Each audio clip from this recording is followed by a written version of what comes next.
What's going on, my friends, my family, my fellow gamers? It's your boy Puerto Rock 77 back with another video.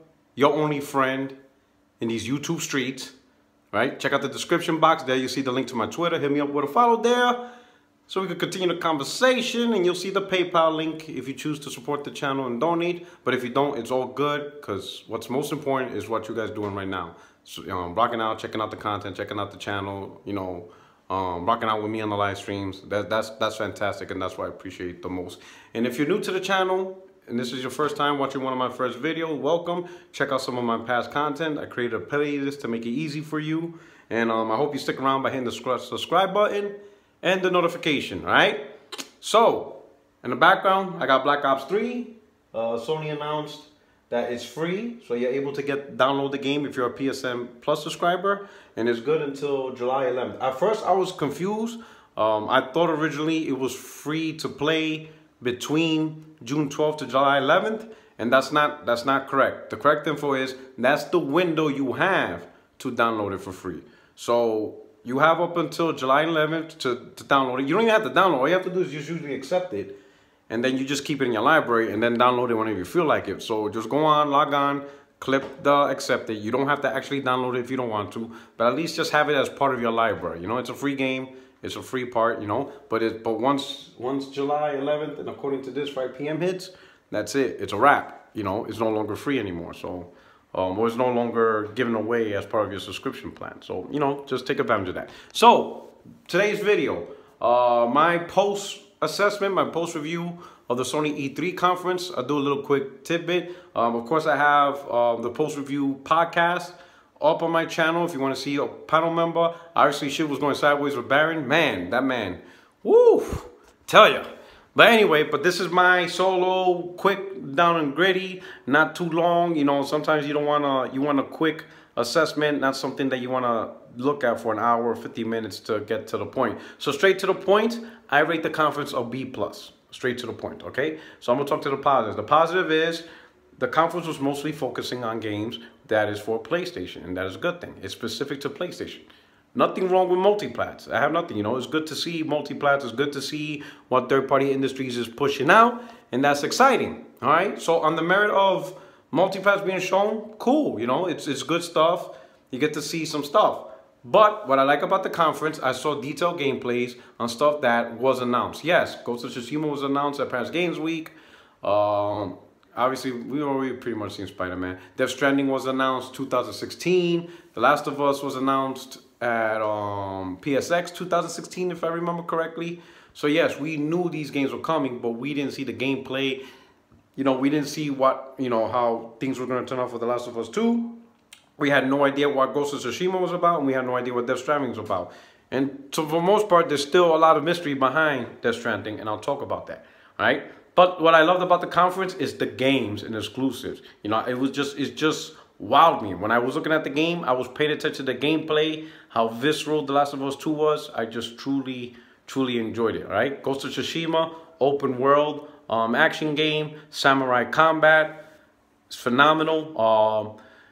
I wish they would have showed more of the combat, but maybe that's the beginning stages of the game, whatever. But just the fact that it's samurai, sword fighting, open world, horse riding, all that stuff is fantastic. The world design looks beautiful, colorful.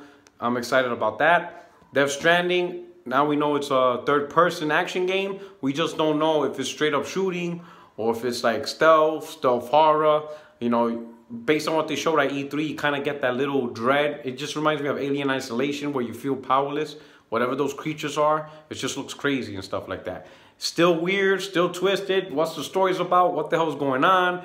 People on the podcast were telling me there's potential of time traveling. It's just all types of weird. And I'm going to tell you, me personally, I like it. I like the mystery behind the game. I like the fact that I like the fact that we're just like, what the fuck is going on? What's this game about? What's it doing? Where are these creatures from? There's so many questions to this game. And I personally love it because that means to truly get the most out of this, you have to play it. This is one game I will not be on social media when this game comes out because I'm not going to let bums ruin it for me. It's great seeing a game, and this is just me, it's great seeing a game that for the first time in this whole generation, by looking at it, we can't say, oh, it's a clone of this. You know what I'm saying? Even when Bloodborne came out, it's a Dark Souls clone, right? Horizon Zero Dawn, oh, it's a Zelda, Tomb Raider, freaking Witcher clone.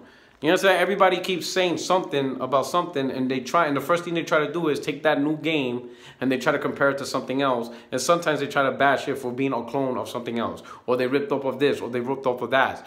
Notice, no one is saying that about this game. There's not one. Not even the haters are saying, oh, this Kojima game is nothing but a clone of this. It's not inspiring. It's not. No. What they're saying is, I don't know nothing about it. It sucks. No, that's actually good. Because you don't know what the hell it is. You can't compare it, and you can't say it's just a derivative clone of another game. That's why I love the fact that it's so mysterious. No one could say it's a derivative attempt or unimaginative or uninspired game by Kojima. Because you can't. Because you still don't know you're still not sure what to wrap your hands around it. And that's phenomenal. And I personally love that. And it is so far the only game this entire gen across whoever makes games that you can say that. Kojima's the only one that is able to pull that off. And it's fantastic, you know. So I'm excited about that. All right. There was some good surprises and stuff like that, you know. Remedy new game, Control.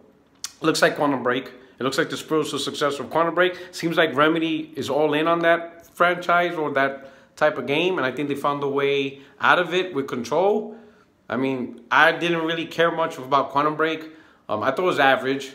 What really killed it for me was a lot of it, the story you had to watch those damn episodes, which was like 30 minutes. I didn't like that. Everything should have been self-contained. And the boss battles, everything like that was so uninspired, especially the final boss battle, so uninspired and uncreative. It was average. I'm not going to say it wasn't a bad game, you know, but let me put it this way. If this game is a spiritual successor to Quantum Break, it's not a day one for me. I'm not paying $60 for a sequel to Quantum Break or a spiritual successor to Quantum Break. It's not that game for me. I'll wait till it's like $15, $20, or you know, or maybe free on PSN. It's just not for me. Or I'll probably rent it at GameFly. I really didn't care for that. Resident Evil Remake, nice.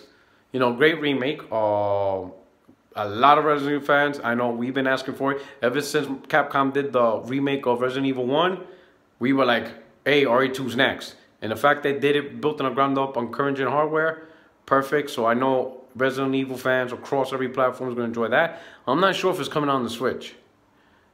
I'm not sure. It might be PC, Xbox, PS4. Not sure if it's Switch or not. All right. What else they showed?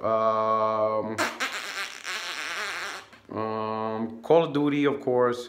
Destiny, the Forsaken map pack. I think that was kind of why you even bother. You know, if anything, they could have replaced that with Rocksteady's Superman game. And to be honest, now we don't even know if Rocksteady's even making a Superman game. We didn't hear anything about that, which is crazy. To be honest, some of those titles, I don't know why they didn't just put Lost Soul aside, which is a fantastic indie. You know, and if you've been to my channel, you know I talked about that game a lot. That game probably would have been great for E3, but whatever. What else? As far as multiplayer, Destiny, Call of Duty, Kingdom Hearts, kind of weird because it was on Square Enix, it was on Microsoft stage, so they kind of double dipped. But it is, you know. The one good part is they have like you could get the complete edition, and you don't have to buy the console bundle. They separate, you know, there's an actual complete edition bundle for the game, just the game. You know, you don't have to buy the console, you know, bundle, just the game, which has all the Kingdom Hearts to include Kingdom Hearts 3. And that's on PlayStation only, you know. Might be timed exclusive. Maybe eventually it'll come out on Xbox. But the day this game's launched, the complete Kingdom Hearts saga is on PlayStation. On Xbox, you got the Kingdom Hearts 3, and that's all you got. So if you're an Xbox dude and you never played Kingdom Hearts at all, I would recommend getting on PlayStation. You get the Kingdom Hearts Complete Edition. You get the remaster of 1 and 2. You get 2.8. You get all of it. You get the complete Kingdom Hearts experience and stuff like that. Unless you really are all about graphics and stuff like that, and you got the Xbox One X. If you don't got the Xbox One X, then it really doesn't mean much at that point. You know, you'll be missing out on all the other Kingdom Hearts if you just jump straight into 3. Because one right here has a phenomenal story that you don't want to miss out if you're interested in that game.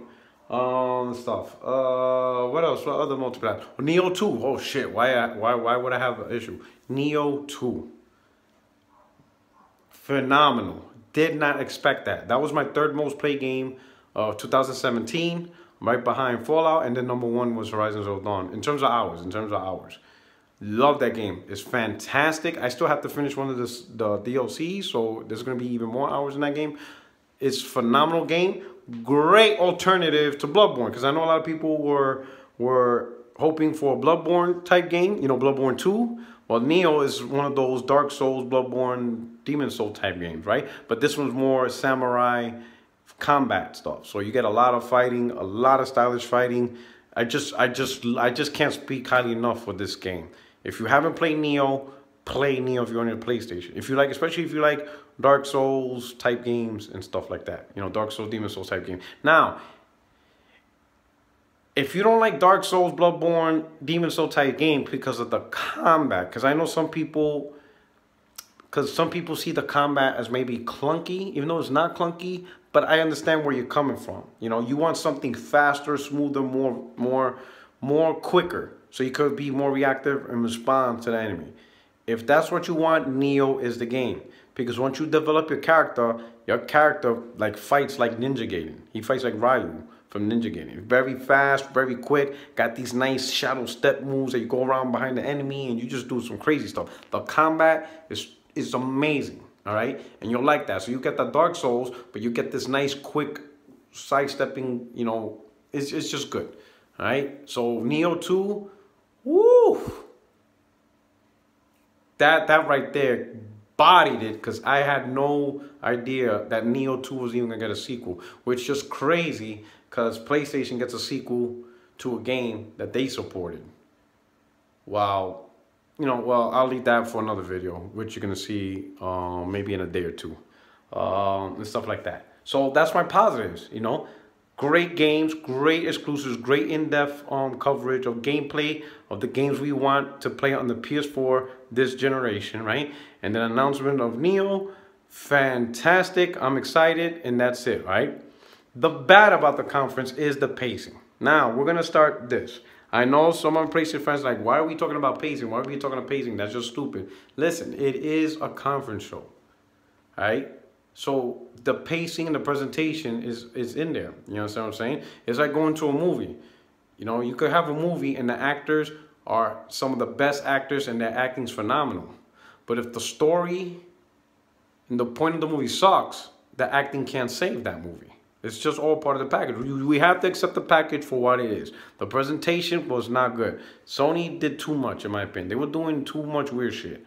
Instead of trying to do the ambiance of The Last of Us 2, they should have just kept it on the stage, showed the games, nice design layout. I mean, I understand Sony has the theatrical movie part in their DNA, but in this case, they did a little bit too much, a little bit too weird. They should have kept it flowing. I don't agree with the little pre-show. They should have no pre-show. If you're going to have a pre-show, then the pre-show is a half hour before the E3. You know, do your pre-show half hour before the E3 conference. Then when the E3 conference begins, it begins. And then you begin with The Last of Us, you know? And that's how it goes. And then you just flow right through it. I don't like the whole, it's on stage, then take away from the stage onto this little booth, and then go back. No, keep everything on stage. Keep everything focused, smooth. Keep the intention. This is all part. This is important. This is intention, you know. This is presentation, right? This is, you know, keep it presentation, keep it smooth, keep it flowing, keep it engaged. You know what I'm saying? What I did like about the presentation, that it had no filler, no fluff. Show what you're gonna show and be the hell out. You know, the conference did go by quick. It was about an hour, which is perfect. Don't give me 2 hours of just derivative fluff and whatever. You know, that's one thing I would say I didn't like about the Microsoft conference. They were talking about, oh, Game Pass, we promised to deliver. We already talked about Game Pass. That's an irrelevant point. Why are we talking about this again? Oh, we got IQ, instinctive computer AI. Don't give me fluff. Don't talk about none of that stuff. I'm glad Sony didn't talk about sales. I'm glad Sony didn't really talk about any weird shit. You know, they kept it quick. They kept it simple, whatever. It was just the pacing, and it was weird going back and forth. I didn't like the conversation, having like a sit-down conversation there. No, don't have a conversation. Just present the product, And if you're gonna talk about the product, do it on stage. You know, maybe behind with some gameplay and stuff like that. Another thing I didn't like, I was kind of disappointed that they didn't show multiplayer for The Last of Us 2. Listen, I'm not here to argue what's the point of The Last of Us. It's the single player experience. I know that, okay? But I have to step out the box and be fair and honest. The game's gonna cost $60 and it's gonna have multiplayer on it. You understand what I'm saying? And I'm not saying that's the main point of the game, but it is part of the game. Why not show it? It's part of the game. It's part of the content we're paying for. Show that part of the content, you know. And I'll be honest, The Last of Us was very interesting multiplayer. It was unique. It's probably one of the more unique multiplayers, you know, for gamers, let alone for what PlayStation gamers get, you know. Did Sony even consider The Last of Us 2 Battle Royale? I know it sounds stupid, but you gotta strike while the iron's hot. Battle Royale is the hot thing gamers want. Millions upon millions upon millions gamers want. We can't, if people don't like Battle Royale, you guys are the minority. You can't be like, well, I don't like it, so I'm glad Sony. No, you got to think bigger. This is a great opportunity for Sony to be successful in something that's very popular, which leads to more games. Sony making more money has proven for us to get more games. So don't argue on something that will ultimately benefit us. You know, Battle Royale is a popular genre, is a popular thing, popular mode, whatever you want to call it. So Sony should take advantage of that. You know, maybe they'll do it as DLC down the line, but Sony, if you're listening, you need to, that Last of Us multiplayer, you know, needs to be, you know, Battle Royale. And I'm going to tell you, I think that will probably be phenomenal because The Last of Us is very hands-on brutal. Like stab you with an arrow in your eye. I mean, we're talking like real survival fighting stuff, you know. We're not talking simply running around with an M16 and blah, blah, blah, blah. Everybody's shooting each other with guns and guns and guns like PUBG and AK-47s, you know. In a The Last of Us environment, resources could be limited to where you may only have one pistol for 100 people or 50 people, however big they make it. Everyone else is hatchets, arrows, rocks, bricks, beer bottles. It's just straight, rugged, raw, visceral Battle Royale. It ain't simply everybody has a machine gun and sniper rifles and just taking each other out. It's sometimes you're going to have to get up people's faces and smash their head in with a brick in order to survive, you know? And then what's cool is they could probably add something to where you're injury prone. Because, you know, like in a game like anything else, you get hit with a couple of bullets or whatever. But then, I don't know, depending on the game, a health repack or self-regen, you're completely healthy. Well, in The Last of Us, you don't get completely healthy. They could probably have something to where, you know, the health meter, right? As you get injured with another player, your health is pretty much diminished, you know? Like, you can't go back to full health. There is no full health in this game. You're bleeding out little by little. You know, a guy may have threw an arrow right through your leg, and, you know, eventually you kill the guy, but because you have an arrow in your leg, you're bleeding out. So your health is going little by little by little. So not only do you have to worry about people killing you, you have to find a way to get bandages and antiseptic and stuff like that to stop the bleeding so you can stop your health from going down. And then when you do stop it, your health don't go back up. You just stop your health from going any lower. You're still fighting the rest of the match with this health, you know what I'm saying? So it's like a true, you know, it's a true survival thing, you know? And these are things that I was just thinking that I never mentioned, but I'm like, man, that would be crazy, where you truly created a last man standing type game, you know? And when you win, you know, your character's like all messed up. Like literally you survive with the brink of your life, you know? But I think that's something, you know, that I think Sony missed out on, at least at this E3. But if Sony's listening, if you know people at Sony, send them this video. Tell them, hey, you need to listen to Porter Rock. He has a great idea for you, all right? But anyway, the main thing was the pacing. And because of that, that's why I gave it a B rating overall. Games, much better than Microsoft. And that's an exclusive to exclusive comparison. So Sony in his own right, great show in terms of showing the content for PlayStation 4 owners. Pacing was not good. I know some people, you know, it was pretty difficult to keep up with the way they presented it. But overall, the meat and potatoes was great, and that's why I give it a B+, all right? You let me know what you think. Hit me up in the comment section, you know, describe what you think, tell me what you feel, tell me your grading. And for those, you know, hit me up on Twitter. I might see Nintendo's conference tonight. Well, it's tonight for me because we're 6 hours ahead. But mostly what I want to do is I'll make a video after Nintendo's conference. I'm not streaming Nintendo's conference, but I'll do my own personal post review, just like what you see here. And then ultimately, I'll have one more video where I compare all three conferences, and it'll be just my rating on who does best. Okay. So stay tuned for those videos. This is your boy Puerto Rock 77, and I'm gonna check you out. All right. I hope you enjoyed the rest of E3. Peace.